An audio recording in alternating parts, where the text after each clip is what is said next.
देखिए, आज हम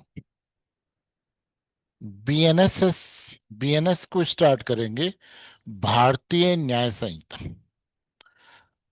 जो क्वेश्चन कि भाई भारतीय न्याय संहिता, इसका नाम इसलिए रखा गया कि इसका उद्देश्य लोगों के साथ जस्टिस करना है, न कि लोगों के साथ में दंड देने के प्रोविजन से। इसलिए इसका नाम भारतीय न्याय संहिता रखा गया है, पहली बात। दूसरी बात, जब हम किसी भी एक्ट को पढ़ते हैं तो सबसे पहले उस एक्ट का शॉर्ट टाइटल होता है, जिसको हम एक्ट का नाम कहते हैं। सेक्शन फर्स्ट में इन्होंने शॉर्ट टाइटल बताया है कि इस एक्ट का नाम भारतीय न्याय संहिता 2023 है।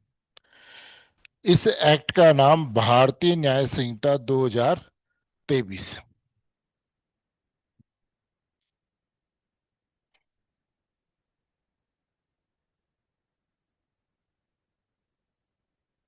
दूसरा, कि ये किस तारीख से लागू होगा, गजट नोटिफिकेशन क्या होगा। तो इसका जो गजट नोटिफिकेशन था और ये लागू होने की बात है, तो ये 1 जुलाई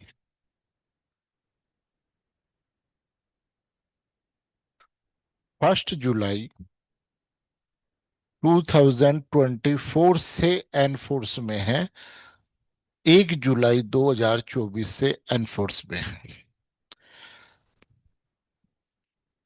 फिर सेक्शन 3 से लेकर इसके सब क्लोज, यानी सेक्शन फर्स्ट के सब क्लोज 3 से लेकर सब क्लोज 5 में आईपीसी का जोडक्शन दिया हुआ है।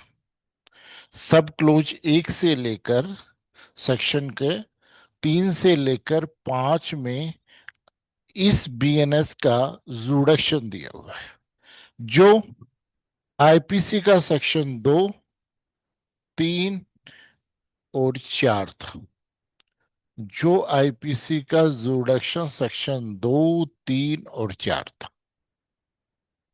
उस जोडक्शन को यहां पर सब क्लोज 3, 4 और 5 में बताया गया है। तो सबसे पहला है, उसको हम बोलते हैं टेरिटोरियल जोडक्शन। सबसे पहला जो टेरिटोरियल जोडक्शन बताया है, वो इंटरनल टेरिटोरियल छोड़ जोडक्शन बताया, आंतरिक क्षेत्राधिकार। आंतरिक क्षेत्राधिकार में इन्होंने कहा कि कोई भी एक्ट, कार्य या लोप, जिसे बीएनएस में क्या बना दिया गया है, दंडनीय बना दिया गया। कोई भी एक्ट और ओमिशन जिसे आईपीसी में, सॉरी, बीएनएस में दंडनीय बना दिया गया है। अगर आप अपराध की डेफिनेशन देखें तो वो क्या है कि कार्य या लोप जो किसी विधि ने दंडनीय बना दिया है।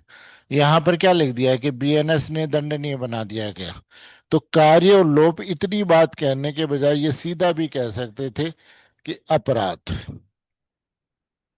यही डेफिनेशन बीएनएस में उसकी दे रखी है, लेकिन इन्होंने अपराध को डिस्क्राइब कर दिया कि कोई भी एक्ट और ओमिशन जो बीएनएस के अधीन क्या है, दंडनीय है या प्रतिकूल है, और कोई व्यक्ति उसका भारत में दोषी है।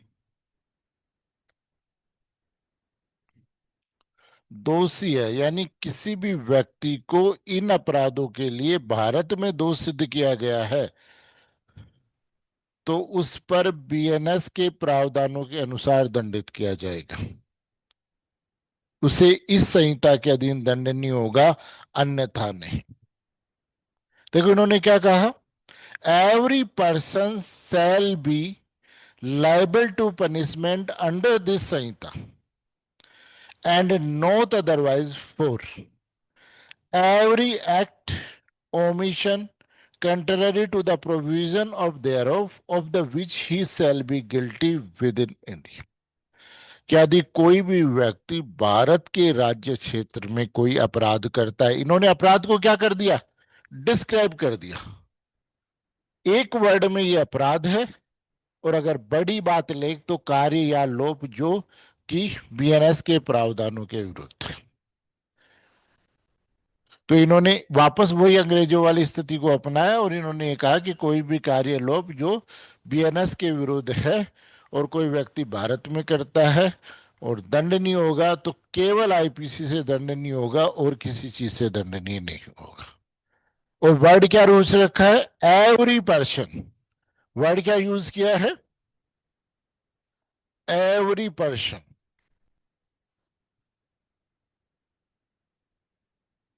एवरी का मतलब प्रत्येक व्यक्ति, चाहे सिटीजन ऑफ इंडिया और नॉन सिटीजन ऑफ इंडिया। यानी कोई भी व्यक्ति, चाहे सिटीजन हो या नॉन सिटीजन हो, अगर वो अपराध करता है भारत के जुरिडिक्शन में तो उस पर आईपीसी के प्रावधान या आज बीएनएस के प्रावधान लागू। सेक्शन फर्स्ट सब क्लोज 3 बीएनएस और सेक्शन 2 आईपीसी। अब ये टेरिटोरियल जुरिडिक्शन है, इसमें क्षेत्राधिकार है कि भारत का क्षेत्र क्या होगा। इन्होंने वर्ड क्या किया? With in India. With in India.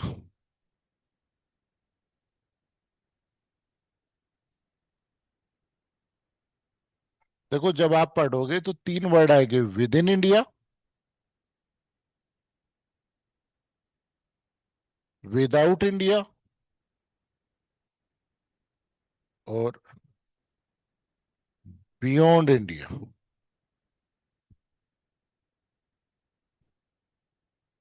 3 word दे रखे हैं, with in India, without India और बियॉन्ड इंडिया। 3 वर्ड दे रखे हैं। विद इन का मतलब होता है कि भारत का जहां जहां क्षेत्र है उसको हम बोलते हैं विद इन इंडिया। और विद इन इंडिया कहां कहां होता है?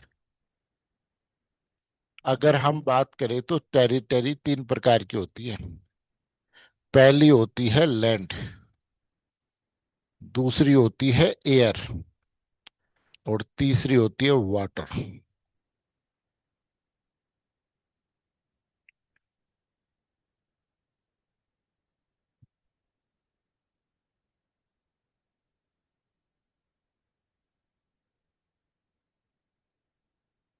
वाटर टेरिटरी, 3 प्रकार की टेरिटरी होती है, लैंड एयर और वाटर।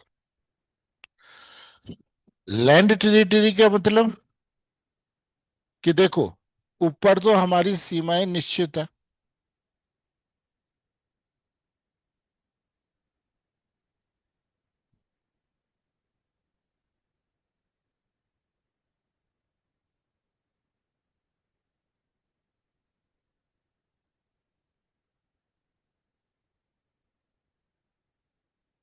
यहां तो हमारी पाकिस्तान के साथ सीमा है, यहां हमारी भूटान के साथ में है, नेपाल के साथ में है, चाइना के साथ में है, बांग्लादेश के साथ में है।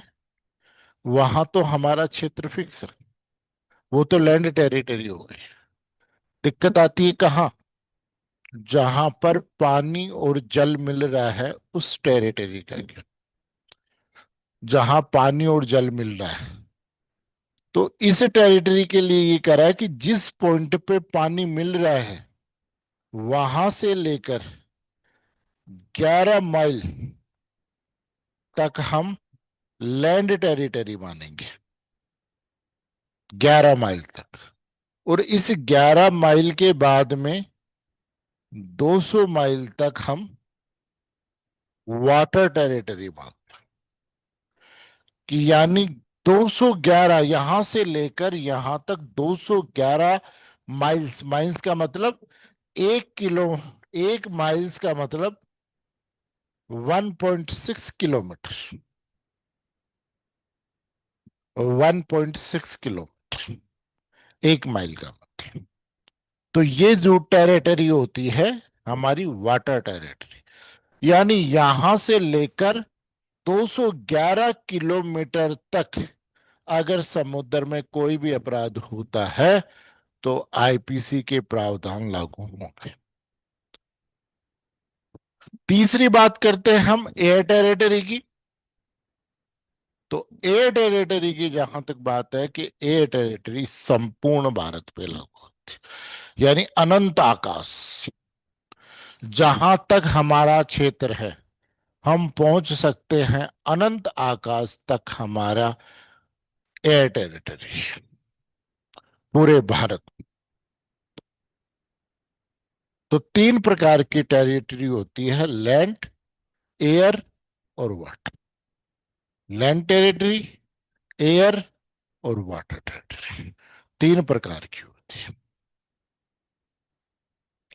इस पूरे क्षेत्र में। और इसके अलावा जहां जहां पर भी हमारी एम्बेसी है,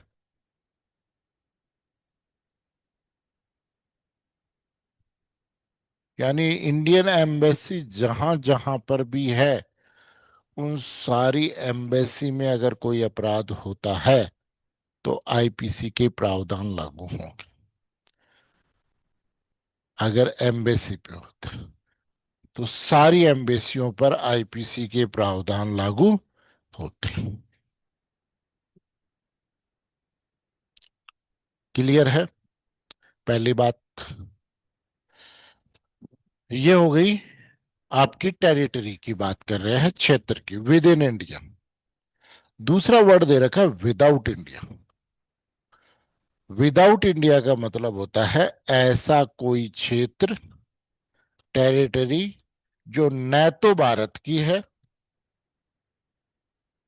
और न ही वह किसी देश की है। न तो वो भारत की है और न ही वो किसी अन्य देश की है, उसे हम लैंड टेरिटरी कहते हैं, सॉरी विदाउट इंडिया कहते हैं। हाँ बोला, मैं कोचिंग हूँ क्या है?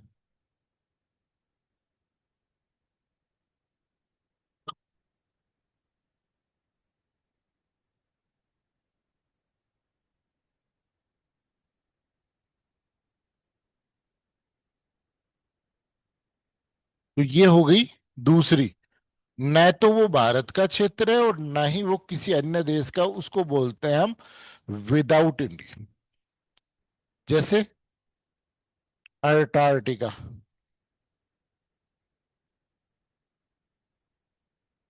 अंटार्कटिका पर किसी भी देश का क्षेत्र नहीं है, इस चीज को बोलते हैं beyond India, without India.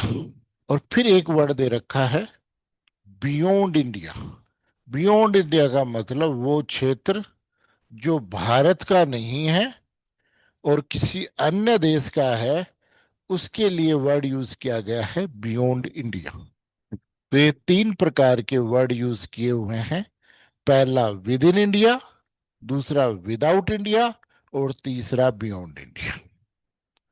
With in India का मतलब पूरे भारत का जो भी क्षेत्र है, चाहे वो एयर टेरिटरी हो, चाहे लैंड टेरिटरी हो, और चाहे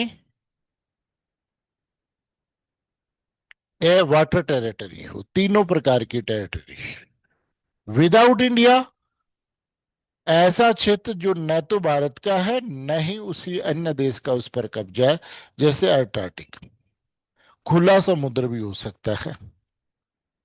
और फिर तीसरा आता है बियॉन्ड इंडिया, कि वो क्षेत्र भारत का नहीं है, अन्य किसी देश का है, उसे हम बोलते हैं बियॉन्ड इंडिया।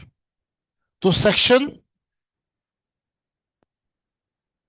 फर्स्ट के सब क्लोज 3 के अंतर्गत इन्होंने जो सेक्शन 2 आईपीसी में था उसे क्षेत्र या टेरिटरी की बात कही। फिर उसके सेक्शन 1 के सब क्लोज 5 में वो बात कही है जो सेक्शन 4 के आईपीसी में कहा है।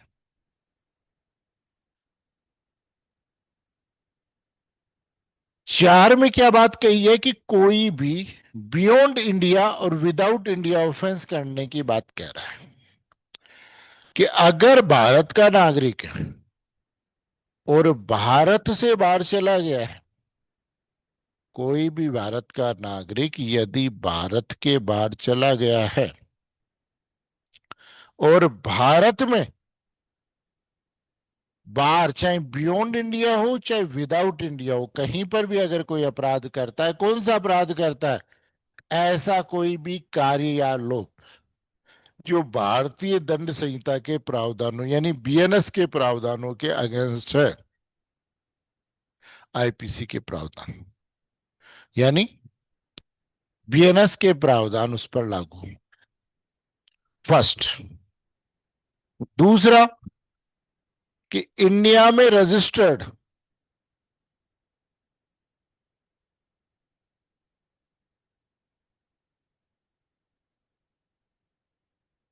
कोई भी भारत में रजिस्टर्ड बोथ विजुअल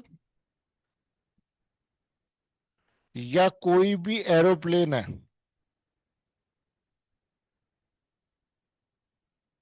वहां पर अगर कोई भी व्यक्ति, every person, citizen of India, non citizen of India, दुनिया में कहीं पर भी खड़ा हो, अगर कोई अपराध किया जाता है तो उस पर बीएनएस के प्रावधान लागू होंगे।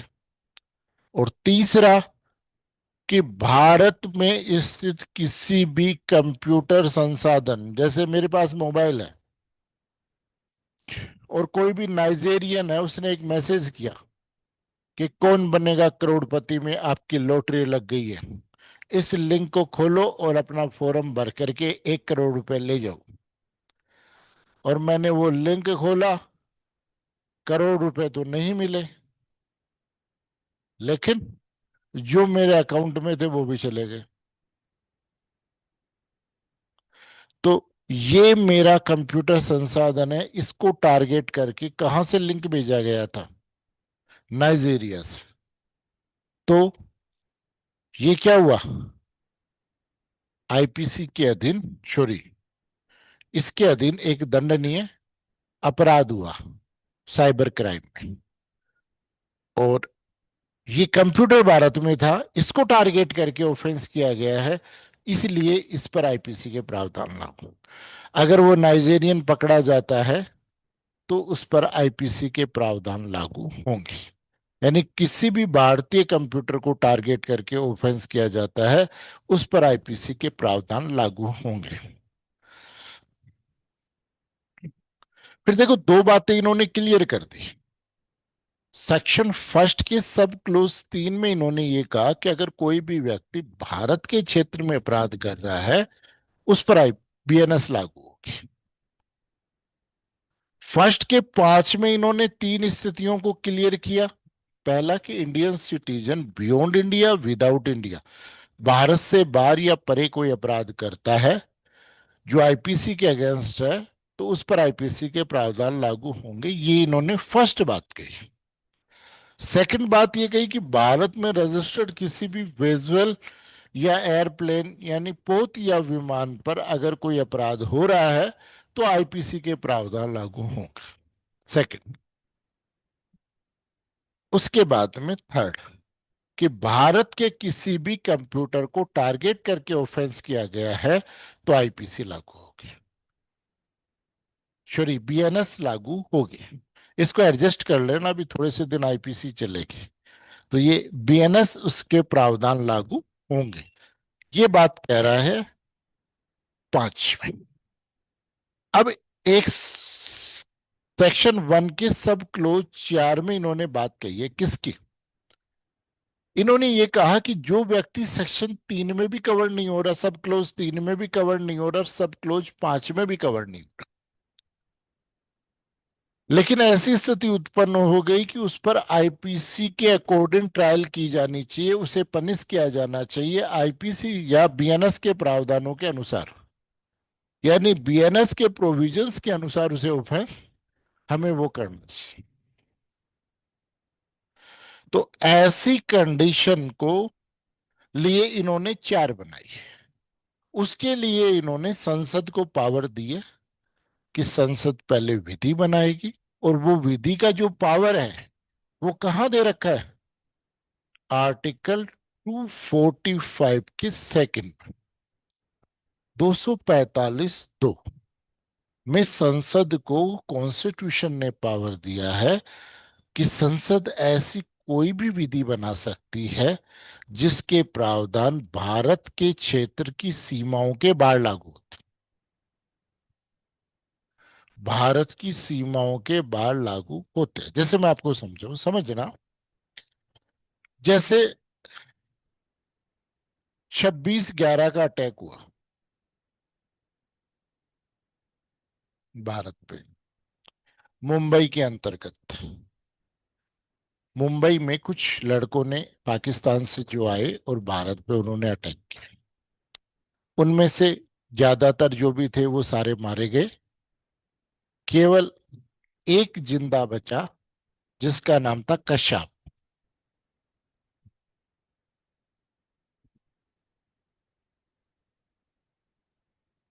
जिंदा बचा वो था कश्यप। अब कश्यप को हम आईपीसी के अकॉर्डिंग ट्रायल की कहां पर?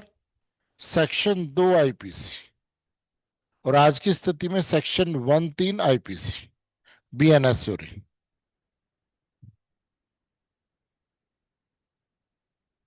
फिर हमने कुछ व्यक्तियों की लिस्ट दी कि इन व्यक्तियों के कहने पर ये व्यक्ति भारत में आए थे। करीब 12-13 व्यक्तियों की हमने लिस्ट पाकिस्तान को भेजी और उन्होंने ये कहा कि इन व्यक्तियों को हमारे को दो।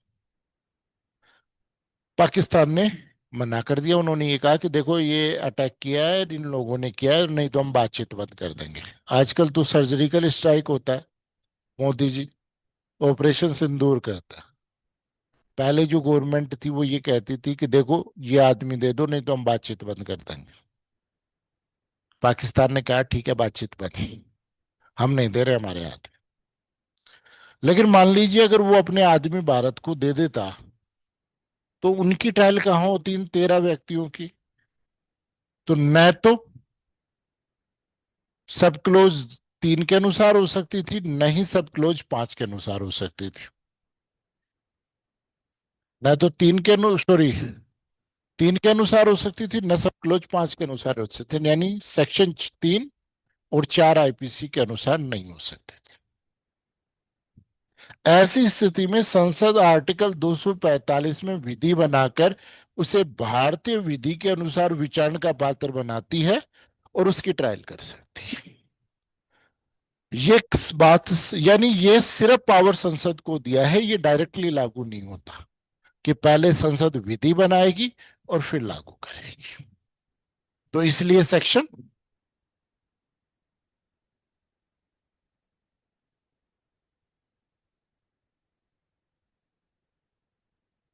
फिर उसके बाद में हम आते हैं नेक्स्ट। तो सेक्शन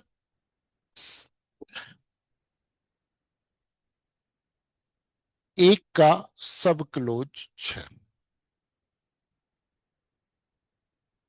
1 का सब क्लोज 6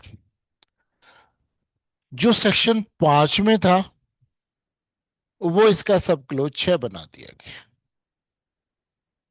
और उन्होंने ये इसमें ये कहा गया कि भाई एक बात बताओ, दो प्रकार के लॉ होते हैं, एक स्पेशल लॉ होता है, एक मार्शल लॉ होता है, एक लोकल लॉ होता है, और एक आईपीसी।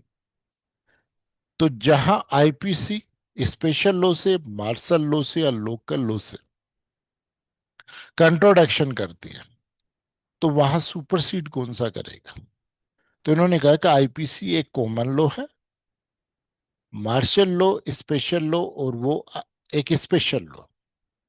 इसलिए जहां आईपीसी के इनके प्रावधानों में विरोधाभास आ रहा है वहां स्पेशल लॉ सुपरसीड करेगा आईपीसी को। यानी दो एक्टों की लड़ाई को इन्होंने बचा दिया। इसलिए इस प्रोविजन को बोलते हैं हम सेविंग क्लोज। इसको बोलते हैं हम सेविंग क्लोज। तो सेविंग क्लोज पहले सेक्शन 5 में था, अब इसके सेक्शन 1 की सब क्लोज 6 में देती हो। तो यानी सेक्शन 1 से लेकर 5 आईपीसी में जो था वो सेक्शन 1 से लेकर सेक्शन फर्स्ट के सब क्लोज 1 से लेकर 6 में उसे इंक्लूड कर दिया। सिर्फ जो 2 था वो यहां डिफरेंट है कि डेट ऑफ एनफोर्समेंट पुरानी आईपीसी में नहीं थी, यहां डेट ऑफ एनफोर्समेंट वाली बात डाल दी। बाकी जो सेक्शन 1 था वो सब क्लोज 1 हो गया, 2 इसका नया जोड़ दिया, जो 3 था वो 2 हो गया, जो 4 था वो 3 हो गया, सब क्लोज 5 में 4 हो गया, और सब क्लोज 6 में जो सेविंग क्लोज दिया हुआ था वो 5 में। यानी इन 5 सेक्शनों को मिलाकर बीएनएस में एक सेक्शन बना दिया गया, सेक्शन फर्स्ट, और उसके 5 सेक्शन। देखिए, सबसे पहले सब क्लोज फर्स्ट की बात करते हैं कि इस अधिनियम का संक्षिप्त नाम भारतीय न्याय संहिता 2023 है। दिस एक्ट में बी कॉल्ड द भारतीय न्याय संहिता 2023। फिर इसके एनफोर्समेंट की डेट दे रखा है कि वो डेट होगी, और वो डेट कौन सी है? 1 जुलाई 2024। फिर नेक्स्ट आता है जो सब क्लोज सेक्शन 2 था वो सेक्शन 3 कर दिया कि every person shall be liable to punishment under this संहिता and not otherwise for every act omission contrary to the provision thereof of which he shall be guilty within India। प्रत्येक व्यक्ति इस संहिता के उपबंधों के प्रतिकूल प्रत्येक कार्य या लोभ के लिए जिसका वह भारत में दोषी होगा इस संहिता के अधीन दंडनीय होगा, अदरवाइज नहीं। फिर जो सेक्शन 4 में था, 3 में था, वो इसके सब क्लोज 1 में बता दिया। सेक्शन 3 या सब क्लोज 4 डायरेक्टली लागू नहीं होता, संसद विधि बनाती है और फिर लागू करती है।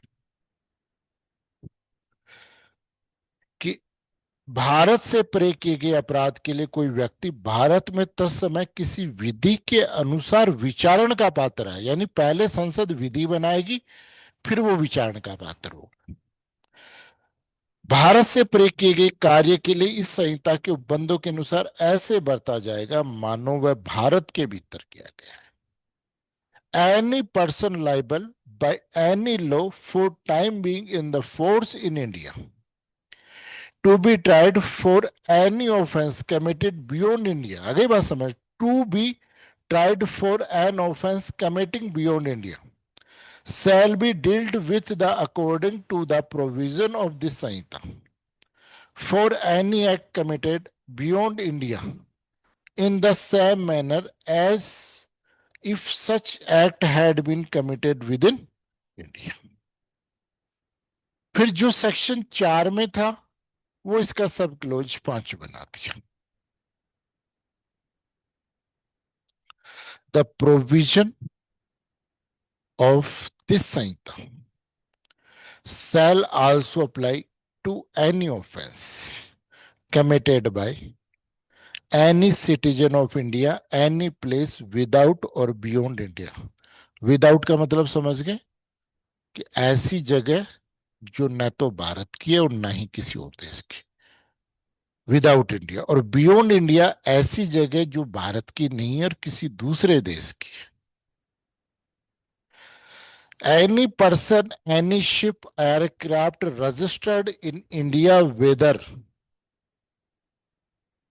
Where ever it may be, पूरे दुनिया में कहीं पर भी खड़ा हो, भारत में रजिस्टर्ड पोत या विमान चाहे वह कहीं भी हो किसी भी व्यक्ति द्वारा।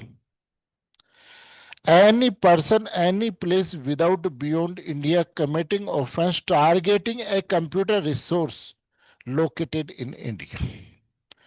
भारत में अवस्थित किसी कंप्यूटर संसाधन को लक्ष्य बनाकर भारत से बाहर और परे किसी स्थान पर किसी व्यक्ति द्वारा किए गए किसी अपराध को लागू है।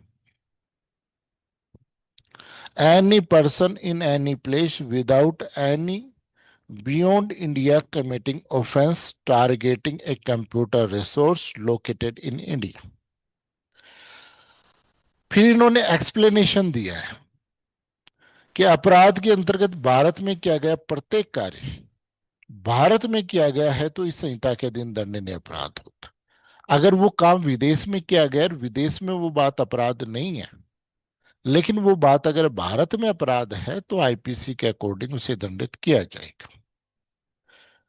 जैसे इन्होंने कहा कि क्या भारत का नागरिक भारत के बाहर परे किसी स्थान पर हत्या करता है, वह भारत में किसी भी स्थान पर पाया जाएगा, हत्या के लिए विचारित और दोष सिद्ध किया जाएगा। A who is citizen of India committed murder in any place without or beyond India, he can be tried or convicted of the murder in any place in India in which he may be found। और जो section 5 में saving close दिया हुआ था, saving close का मतलब कि martial law, special law और लोकल लॉ आईपीसी पर सुपरसीड करेगी। अगर आईपीसी और इनके प्रावधानों में विरोधाभास है तो, सॉरी, बीएनएस के प्रावधानों में विरोधाभास है तो वो एक्ट सुपरसीड करेगी। देखिए, nothing in this sign shall affect the provision on any act for punishing mutiny, desertion of offense, officers, soldiers, and sailors, airmen in the service of the government of India, the provision of any special local। इस संहिता की कोई भी बात भारत की सरकार के सेवा के अधिकारियों, सैनिकों, नौसैनिकों, वायुसैनिकों द्वारा विद्रोह और अभ्युत्थान के लिए दंडित करने वाले किसी अधिनियम के उपबंध, किसी विशेष या स्थानीय विधि के उपबंधों पर प्रभाव नहीं डालेगी। यानी वो एक्ट आईपीसी पर सुपरसीड करेंगे, यानी वो एक्ट आईपीसी पर सुपरसीड करेंगे। तो जो सेक्शन 1 से लेकर 5 में दिया हुआ था आईपीसी में, वो बीएनएस के सेक्शन 1 से लेकर, सेक्शन 1 के सब क्लोज 1 से लेकर 6 में दिया। सबसे फर्स्ट में इसका नाम बताया गया है कि इसका नाम आईपीसी है, फर्स्ट। वो सॉरी बीएनएस है 2023। दूसरा, ये 1 जुलाई 2023 से लागू होती है। तीसरा, जो सेक्शन 3 में था कि भारत के क्षेत्र में कोई भी अपराध किया जाता है तो उसे आईपीसी के प्रावधानों के अनुसार दंडित किया जाएगा, अदरवाइज नहीं। आज की तारीख में भारत के अंतर्गत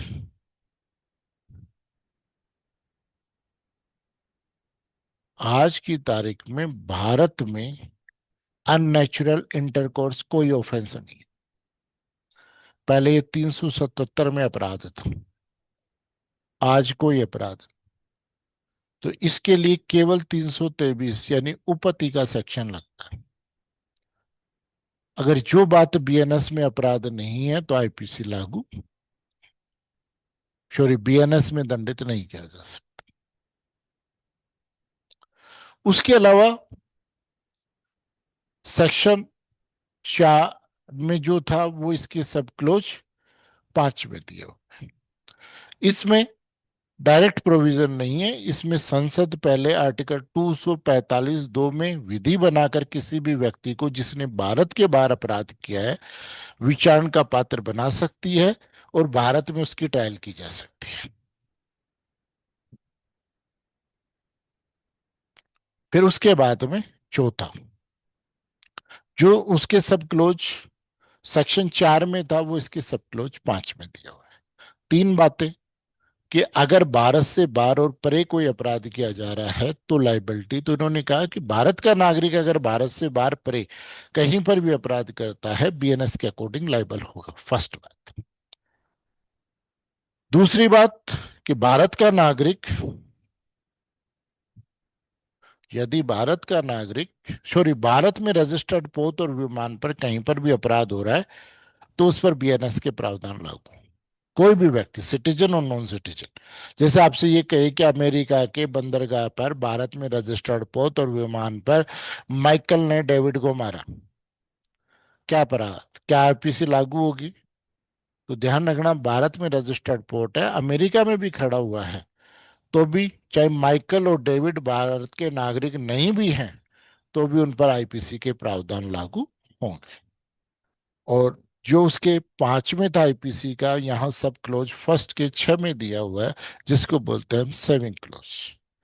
सेविंग क्लोज में इन्होंने ये कहा है कि मार्शल लॉ, स्पेशल लॉ और लोकल लॉ, सभी लॉ आईपीसी पर सुपरसीड करेंगे। अगर इनमें विरोधाभास है तो स्पेशल एक्ट सुपरसीड करेंगे। ये सेक्शन फर्स्ट में दिया हुआ है, किसके? बीएनएस के। बीएनएस के सेक्शन फर्स्ट में दिया। फिर सेक्शन 5 से लेकर, सॉरी, सेक्शन 6 से लेकर सेक्शन 52A, आईपीसी में दो चीजें दे रखे थे, जनरल एक्सप्लेनेशन और डेफिनेशंस। अब इन्होंने जो जनरल एक्सप्लेनेशन और डेफिनेशन थी उनको दो पार्टों में तोड़ा, और सेक्शन 2 को डेफिनेशन क्लोज बना दिया, और सेक्शन 3 में जनरल एक्सप्लेनेशन बना दी। यानी 6 से लेकर 52A में इन्होंने छटाई की, और जो डेफिनेशन थी उनको डेफिनेशन क्लोज में, और एक्सप्लेनेशन था उसको एक्सप्लेनेशन क्लोज बना दिया सेक्शन 2 और 3 में। इस बात को अपन कल देखें।